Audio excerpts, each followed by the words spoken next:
Welcome, everybody, and Dina Davis, author of the novels Capriccio and A Dangerous Daughter.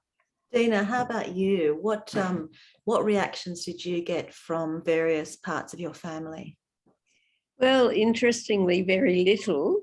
I actually offered the manuscript to my sister to read because I did conflate my actual two sisters into one character to be sure that it would be nothing like either of them. And I said, look, I'd like you to read this. If there's anything you don't like, I'm happy to change it. And she refused to read it. She said, I know what that's about, and I don't want to read anything like that. It's too depressing. So I said, well, if there's anything you don't like later, it will be hard to change it. And I just, had to accept that she didn't want to and took a risk. She was the only one who was a bit negative. After the book was published, she said, yeah, it was good, but I didn't really like the way my parents were portrayed. And I said, well, actually, they are not your parents. I made them up. For example, our mother didn't speak German and wasn't a refugee. Our father wasn't sleazy like the character I invented. I made them as different as possible. And she said, oh, yes, but everyone will know and they'll think it's my parents. So she was very worried about repercussions to her. I informed the rest of my family about the book and said, I hope that nothing offends you. I got no response. However, my granddaughter and my niece wrote beautiful reviews, and that was wonderful. So, yeah, my granddaughter's studying psychology, so she was particularly interested.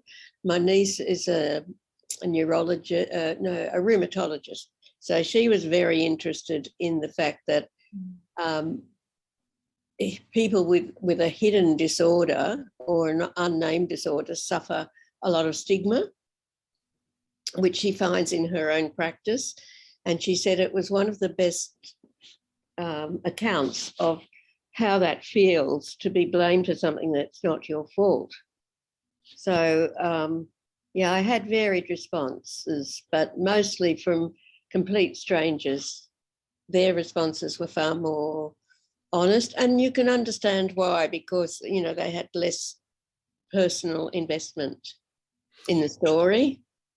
I also think, just in terms of members of the public, anorexia nervosa has become much more in the news. It's spoken about more often. I certainly know young women generally who have suffered from anorexia nervosa. And I think one of the interest points of your book is to see where we've come from your diagnosis, eventual diagnosis, and to discussion that happens today. Do you think these developments have been positive developments? On the whole, yes. Well, just the fact that it's recognised as a disease and has a name, of course, that's a huge improvement. I'm not sure whether the treatment now, which sometimes is cognitive behaviour therapy, and often it's just focused on a feeding schedule, is always effective, not for everybody. My treatment was nothing like that. I was very, very fortunate to be able to have a course of psychoanalysis with a child analyst, a lay Freudian analyst who specialised in treating traumatised children who after the war, and just so happened to be in the place where I was. So it was sort of like fate. And I think that's why I'm here today. So the treatment now, the big difference in the treatment now and when I went through the illness is that the family is very much involved. I think it's called family therapy, and the whole family is treated. The illness is part of every member of the family's psyche, so to speak. So they're treated as a group, rather than one individual. I don't know that would have worked with my family when I look back. Some people have said you were very lucky not to have had family therapy. Others have said, well, you should have had family therapy, because I had the opposite, which was that my parents sent me across the continent as far away as you could get from where they lived on the eastern coast of Australia over to Perth in Western Australia.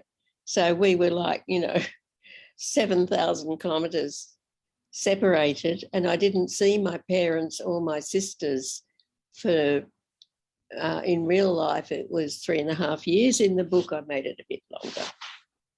So, yes, that would not happen today, because the family has to take some responsibility. And in the bad old days, the whole responsibility lay with the person with the illness. There was a lot of blaming and a lot of shaming. So I tried in the book to show how damaging that was, and to show how the opposite of compassion, kindness, and understanding was the way to healing, and I think still is. So whether you get that through family therapy, whether you get it through cognitive behaviour therapy, or as in my case, psychoanalysis, or talking it through with a psychologist, it's still very, very much improved, I suppose, because of our knowledge, as you say, because we now have the knowledge that it's a disease that is inherited through your genes. Speak to the authors directly. But in the meantime, Dina, 3 book recommendations for Thursday book clubbers. We're avid readers, and we'd love to know what you've been reading or what you could recommend to us. Well, I think I've already given you heaps of recently. I think readers know what I've been reading recently, so I'm going to go back to the past. I loved the Russian writers when I was, a lot younger, and I still do. And I always go back to Tolstoy and Dostoevsky. So I love Anna Karenina, and that book's been a big influence on my life, and I've gone back to it every now and then just because I understand the character. I think for a man, Tolstoy was incredibly perceptive about women and their conflicts and their feelings. And so that's one. I could mention Crime and Punishment by Dostoevsky, which had a very profound effect on me as well. Recently, I love Helen Garner. She's probably my favourite Australian woman writer. And her third volume of her diaries, called How to End a Story, is an incredible work and very, very clever, because in tiny little snippets taken out of her journals over the years, she does tell a story that's quite, it's powerful, and it's a very unusual way to narrate. I don't know whether you'd call it her style memoir or autofiction, but it's different to anyone else. And, of course, The Bell Jar by Sylvia Plath, because that echoes so much of my own experience growing up. And Sylvia Plath describes, in a very light and sometimes humorous way, many of the things that I experienced. So those are my 3 or 4. I think I said 4. The more the merrier. Thank you so much, Dina. That really interesting choice. I appreciate that. Dina, what about you? What's next for you? Well, I've just embarked on a sequel to A Dangerous Daughter, because a lot of people have said to me, but I want to know what happens to the character. The character's called Ivy, and is a very different person to me. I have to point that out. But so again, I'll be drawing on my own life. And I'm hoping it'll have a bit more adventures and a bit more variety, perhaps, and less focus on the black side of life. So, yeah, so that's going to be a long, I take usually several years to get a book written. So who knows? I hope I live long enough to finish it. I'm very careful not to when I cross the road. So. But I was going to ask if you'd ever seen Jane Campion's miniseries called An Angel at My Table, because it speaks about mental illness and shock therapy. It's about the New Zealand author Janet Frame, who suffered from schizophrenia, it might have been, or bipolar, I can't remember. But yeah, you've read that. Oh, definitely, yes. I could have included that, but the movie is wonderful, the book's wonderful, and she's wonderful. And and in fact, for a long time, I took her description of her shock treatment as a model how to write about it. But, I wrote about it in my own way, but she is a fantastic writer, Janet Frame. God bless her. Thank you so much, everybody, for attending today, and thank you particularly to Dina Davis and Toby Roberts for their terrific insights and their company today.